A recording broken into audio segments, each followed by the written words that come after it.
The distant whistle of the westbound train cut through the still morning air as Porter Wolcott stood on the edge of Copper Creek, watching the sun crawl over the rugged Montana landscape.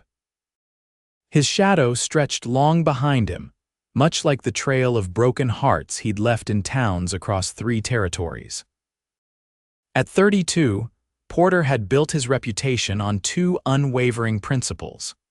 He broke the wildest horses, and he never, under any circumstances, would be broken by a woman's talk of settling down. The year was 1885, and the Montana Territory was still a place where a man could breathe without the constraints of polite society. Porter preferred it that way. 10 years of riding from ranch to ranch, breaking horses and avoiding entanglements, had suited him just fine. Marriage was a noose he'd sworn to avoid, having watched his father wither away after his mother's death, a shell of the man he once was. Porter mounted his dun gelding, Whiskey, and headed toward the Rocking W Ranch where he'd been hired to break a new string of Mustangs. The morning air was crisp with early autumn, the kind that hinted at the brutal winter to come. He'd need to find a place to winter soon, perhaps head south to Arizona or New Mexico once this job was done. The Rocking W spread came into view as he crested a hill, its weathered buildings nestled against the backdrop of pine-covered mountains. It wasn't the biggest ranch in the territory, but it had a solid reputation. The owner, Walter Zimmerman, was known as a fair man who paid well. As Porter approached the main house, he noticed a commotion near the barn. A woman was trying to control a panicked horse while several ranch hands watched from a safe distance. The horse, a magnificent black mare, was rearing and snorting, eyes wild with fear. Without hesitation, Porter urged Whiskey forward. "Stand back," he called, dismounting in one fluid motion. He approached the mare slowly, speaking in low, soothing tones. The woman turned, clearly startled by his sudden appearance. "I don't need help," she insisted, though the reins were slipping through her gloved hands. Porter ignored her protest and moved closer to the horse. "Easy, girl," he murmured, extending his hand palm up. The mare's nostrils flared, but she stopped rearing, her eyes fixed on him. Within minutes, the horse had calmed enough for Porter to take the reins. Only then did he properly look at the woman beside him. She was tall and slender, with honey-colored hair escaping from beneath a practical hat. Her eyes, the color of a summer sky, regarded him with a mixture of gratitude and annoyance. "Hannah Zimmerman," she said, extending her hand. "And you must be the horse breaker my father hired." Porter took her hand briefly. "Porter Wolcott, your father mentioned you." She laughed, a sound that oddly reminded him of distant wind chimes. "No, but word travels fast. Not many strangers come this way, especially ones with your reputation." Porter felt an unexpected warmth spread through him at her recognition, quickly followed by wariness. Women who knew his reputation often saw him as a challenge, a wild horse they could tame. He'd learned to keep his distance. "Well, Miss Zimmerman, I'm here to work, not to socialize." He tipped his hat and led both horses toward the barn, feeling her eyes on his back. Over the next few days, Porter fell into a rhythm at the Rocking W. He worked from sunup to sundown, breaking the Mustangs with a patience and gentleness that contradicted his gruff exterior. The ranch hands watched in awe as horses that had bucked off every other rider submitted to Porter's quiet authority. Hannah was often there, observing from the corral fence. Unlike other women he'd encountered, she didn't bat her eyelashes or make excuses to be near him. Instead, she asked intelligent questions about his methods and occasionally offered insights of her own. "You don't break their spirit," she observed one evening as Porter cooled down a sorrel gelding. "You just redirect it." Porter nodded, surprised by her perception. "A broken-spirited horse is no good to anyone. Same goes for people, I reckon." She studied him curiously.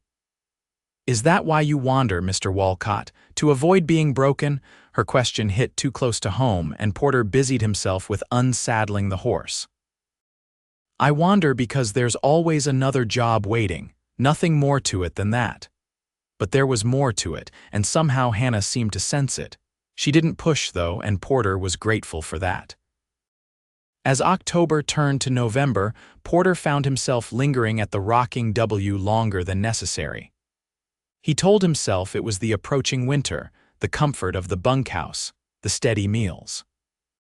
It had nothing to do with the way Hannah's face lit up when she laughed, or how she could calm a skittish colt with just the sound of her voice. The first snow came early that year, blanketing the ranch in white. Porter awoke to the sound of urgent voices outside the bunkhouse. Throwing on his clothes, he stepped into the bitter cold to find Walter Zimmerman organizing a search party. "What's happened?" Porter asked, his breath visible in the frosty air. Walter's weathered face was grim. Hannah rode out at first light to check on a pregnant mare in the north pasture. She should have been back hours ago.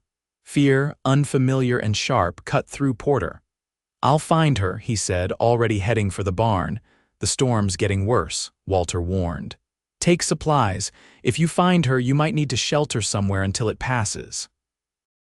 Porter nodded, gathering food, blankets, and medical supplies.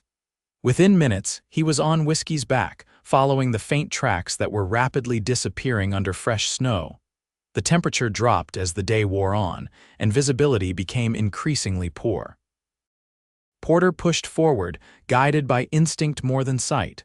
Finally, near a stand of pine trees, he spotted a figure hunched over in the snow. "Hannah," he called, dismounting so quickly he nearly fell. She looked up, her face pale except for two bright spots of color on her cheeks. "Porter." "How did you find me?" He knelt beside her, noticing her ankle bent at an unnatural angle. "What happened?" "Coyotes spooked my horse," she explained through chattering teeth. "I was thrown. I think my ankle's broken." Porter wrapped her in one of the blankets he'd brought. "Can't ride back in this storm. There's an old line shack about half a mile east. We'll shelter there." He helped her onto Whiskey, then mounted behind her, one arm securely around her waist. Her body trembled against his, and he urged the horse forward with growing urgency. The line shack was barely more than 4 walls and a roof, but it had a small stove and a stack of firewood. Porter settled Hannah on a narrow cot while he built a fire. Once the flames were crackling, he turned his attention to her injured ankle. "This will hurt," he warned as he removed her boot. She bit her lip but didn't cry out as he gently examined her injury. "It's broken all right," he confirmed. "I need to set it before the swelling gets worse." Hannah nodded, her face resolute. "Do what you have to do." Porter had set bones before occupational hazards of his profession included being thrown from horses regularly, but never on someone he cared about. The realization that he did, in fact, care about Hannah struck him as forcefully as a kick to the chest. He found 2 straight branches outside and used his knife to strip them of twigs. "Bite on this," he said, offering her a folded piece of leather. Then, with steady hands that belied his racing heart, he set the bone. Hannah's muffled cry pierced him deeper than any physical wound he'd ever suffered. When it was done, she was pale and sweating, but she managed a weak smile. "Thank you." Porter busied himself making a broth from supplies he'd packed, uncomfortable with the gratitude in her eyes and the unfamiliar protective feelings surging through him. As night fell, the storm intensified. Wind howled around the small shack, finding every crack and crevice. Porter kept the fire blazing, knowing their lives depended on it. Hannah watched him from the cot. "You don't have to stay awake all night," she said softly. "The fire will last." "I'll rest when the storm breaks," he replied, adding another log to the flames. She was quiet for a moment, then asked, "Why did you come for me?" "Any of the ranch hands could have." Porter kept his eyes on the fire. "Your father asked for volunteers." "And you volunteered first," she persisted. "Why?" He looked at her then, her face illuminated by firelight, and found he couldn't lie. "Because the thought of you out here alone scared me more than any bronc I've ever faced." Hannah's expression softened. "You care?" "It doesn't matter if I do," he said gruffly. "I'm leaving once the weather clears." "Because that's what you always do," she observed, not unkindly. You ride in, you work your magic, and you ride out before anyone can get too close. Porter didn't answer. There was no point denying what they both knew was true. The blizzard lasted 3 days. 3 days of close quarters, of conversations that ranged from childhood memories to hopes neither had voiced aloud before. 3 days of Porter changing Hannah's bandages, of their hands touching for a moment longer than necessary, of glances that held meaning neither was ready to acknowledge. When the storm finally broke, Porter saddled whiskey and helped Hannah mount. The ride back to the rocking W was made in silence, each lost in thoughts of what would happen next. Walter Zimmerman's relief at seeing his daughter alive overshadowed any impropriety of their time alone together. The ranch doctor confirmed Porter's field medicine had been sound. Hannah's ankle would heal properly with time. Porter planned to leave the next day, but a fresh snowstorm made the mountain passes impassable. Then another storm came, and another. Before he knew it, Christmas was approaching, and he was still at the rocking W. He told himself it was the weather keeping him there, not the way Hannah's eyes sought his across the dinner table, or how their evening conversations by the fire had become the part of his day he most anticipated. One afternoon, Porter was repairing a stall in the barn when Hannah appeared, her ankle mostly healed but still requiring a cane. "Father says we're expecting a baby," she announced. Porter nearly dropped his hammer. "Pardon," Hannah laughed at his expression. "Not me. One of the pregnant mares is due soon. Father thought you might want to help with the foaling." Relief washed over him, followed immediately by confusion at his own reaction. What had he been thinking? "I've helped birth plenty of foals," he said, returning to his work. "I'd be glad to assist." Hannah lingered, watching him work. "Have you ever thought about having children of your own, Porter?" The question startled him. "No," he answered honestly. "That would require a wife, and I'm not the marrying kind." "Because of your parents?" she asked gently. Porter set down his hammer and faced her. They'd spoken of many things during the blizzard, including his father's decline after his mother's death. "Partly," he admitted. "But mostly because I've seen what happens to men who get tied down. They get soft. They lose their freedom." Hannah stepped closer. "Is that really what you think happens? Or is it what you're afraid might happen to you?" Before Porter could answer, one of the ranch hands called out that the mare was in labor. The moment broken, they hurried to the foaling stall. The birth was difficult. The foal was positioned wrong, and Porter had to reach inside the mare to turn it. For hours, he worked alongside Hannah, both covered in sweat and blood, fighting to save the mare and her baby. When the foal finally slipped into the world, a leggy black colt with a white star on his forehead, the exhaustion and triumph they shared created a bond Porter couldn't explain away. As they watched the newborn take his first wobbling steps, Hannah's shoulder pressed against his. "Life finds a way, doesn't it?" she murmured. "Even when it seems impossible." Porter looked down at her, her face flushed with exertion and joy, and felt something shift inside him, a realization he wasn't ready to name. The weeks after the foal's birth brought more snow and more time for Porter to observe the Zimmerman household. Unlike his own childhood home after his mother's death, there was warmth here, despite Walter being a widower. Hannah had created a home filled with laughter and comfort. Porter found himself helping with tasks far beyond horsebreaking. He repaired fences, built new stalls, and even assisted with the household accounts when Walter came down with a winter fever. One evening, as he sat by the fire doing figures in the ledger, he looked up to find Hannah watching him with an expression he couldn't decipher. "What?" he asked, self-conscious. "You're good at this," she said, "making a place better because you're in it." Porter set down the pencil. "I'm just passing through, Hannah. Don't read more into it than that." Her smile didn't reach her eyes. "Of course, you've made that very clear." The hurt in her voice made him wish he could take back the words, but he didn't know how to explain that he was protecting them both. Attachments led to pain. His father had taught him that lesson all too well. February brought a brief thaw that made the mountain passes navigable. Porter knew it was time to leave, but something kept him at the rocking W for just one more day that turned into weeks. One morning he was in the barn when he overheard two ranch hands talking about him. "Never seen Wolcott stay in one place this long," one said. "Reckon Miss Hannah's got something to do with that." "Won't last," the other replied. "Men like him don't change." "He'll be gone with the spring thaw, mark my words." Porter's jaw tightened. They were right, of course. He should have been gone months ago. The fact that he wasn't only proved he was getting soft exactly what he'd always feared. That evening he told Walter he'd be leaving the next day. The older man nodded slowly. "Figured this was coming, you've been restless lately." He paused, then added, "Hannah will be disappointed, she's grown fond of you." Porter swallowed hard. "It's better this way, I'm not what she needs." Walter gave him a searching look. "Are you so sure about that? Or are you just running from what scares you most?" Porter had no answer.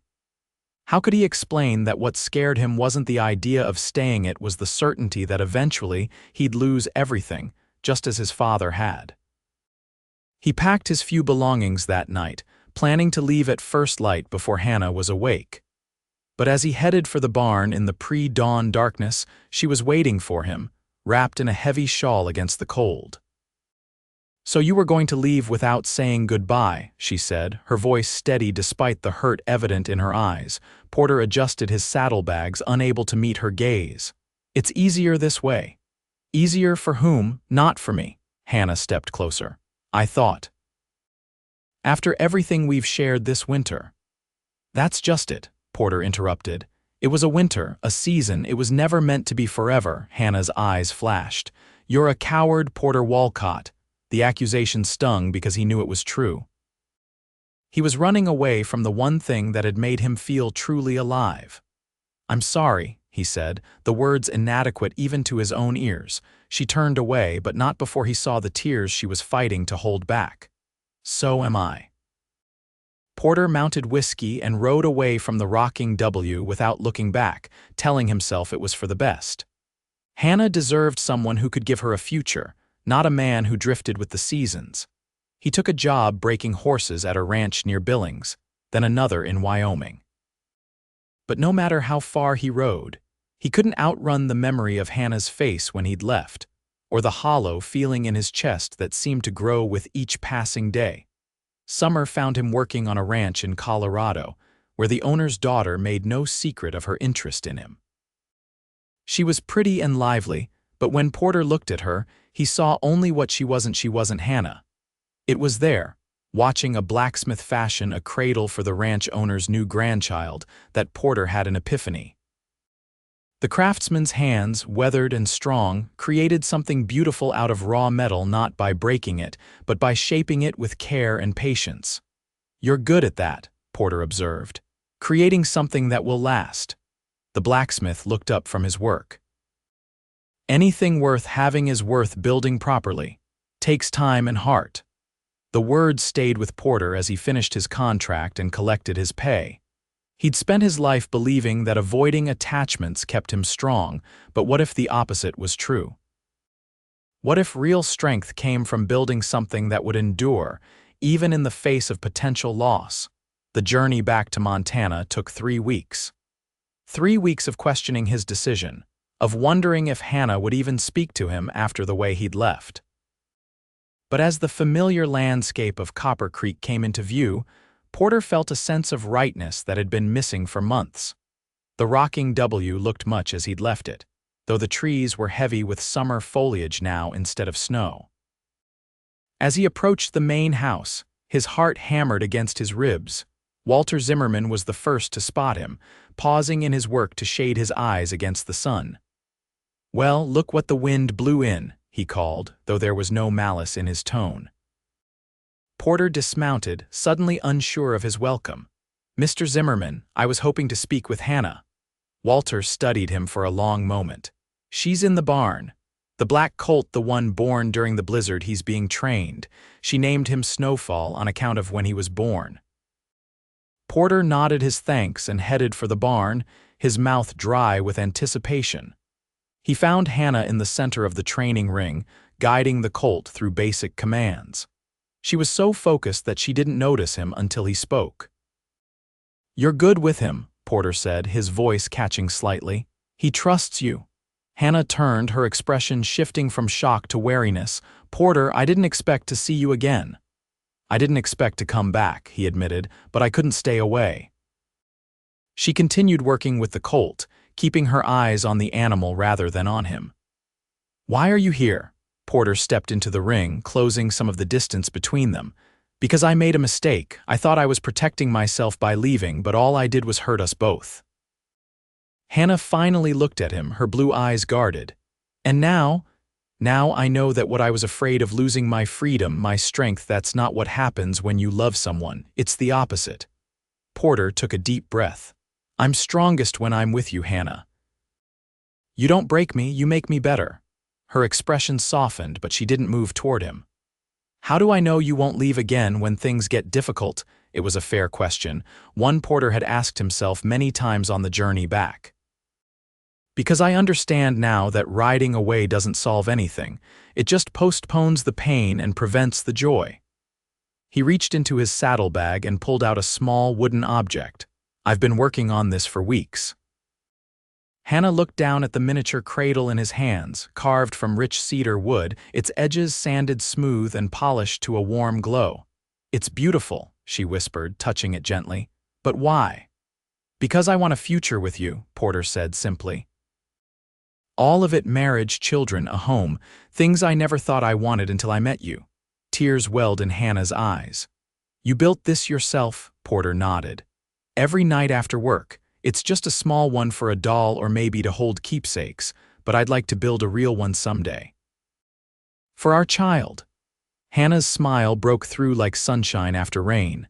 "You've changed, Porter Wolcott." He shook his head. "No, I just finally understood what was already there. I love you, Hannah. I think I have since that blizzard, maybe even before." She stepped closer, close enough that he could see the flecks of darker blue in her eyes. "I love you too. I was so angry when you left, but I never stopped hoping you'd come back." Porter set the cradle carefully aside and took her hands in his.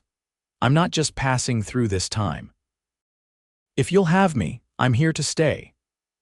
Hannah's answer was to rise on tiptoes and press her lips to his, a kiss that held both forgiveness and promise. They were married that autumn as the aspens turned gold against the Montana sky. Walter gave them a parcel of land on the rocking W, and Porter built a cabin with his own hands, a home where their love could put down roots. The following spring, as wildflowers carpeted the meadows, Porter found himself building another cradle, a full-sized one this time, crafted from the same cedar as the miniature he'd given Hannah. Each evening he worked on it while Hannah sat nearby, her hands resting on her growing belly. "Do you ever miss it?" she asked one night. "The freedom of the trail." Porter looked up from his work, taking in the sight of his wife in the warm lamplight, their home around them, the life they were building together. "Not for a second," he answered truthfully. "This is freedom, choosing what matters most and holding onto it with both hands." When their daughter was born, a blue-eyed, strong-lunged girl they named Pearl after Porter's mother, he placed her in the cradle he'd built with such care. Looking down at his child, then at Hannah, exhausted but radiant, Porter finally understood what his father had never been able to explain to him. Love wasn't a weakness that broke you when lost. It was the strength that sustained you through whatever life brought. The risk was worth taking, the potential for pain overshadowed by the certainty of joy. As years passed, the rocking W thrived under the combined efforts of Porter and Hannah. They had 2 more children, twin boys who grew up with their sister's spirit and their father's way with horses. Porter became known not just for breaking horses, but for breeding them, developing a line of sturdy, intelligent mounts that were sought after throughout the West. Sometimes, on quiet evenings when the children were asleep, Porter would take out the small cedar cradle he'd carved on his journey back to Hannah. It sat on their mantel now, filled with treasures, a lock of each child's hair, a pressed flower from their wedding, small reminders of the life they'd built together. "Do you remember the day you came back?" Hannah would ask, leaning against his shoulder. With this little cradle and those grand words about building a future, Porter would smile, pulling her closer. Best decision I ever made coming home to you. And in those moments, the cowboy who once didn't believe in marriage would look around at the life he'd built, the home filled with laughter, the family that was his greatest achievement, and know with absolute certainty that some things were meant to last forever.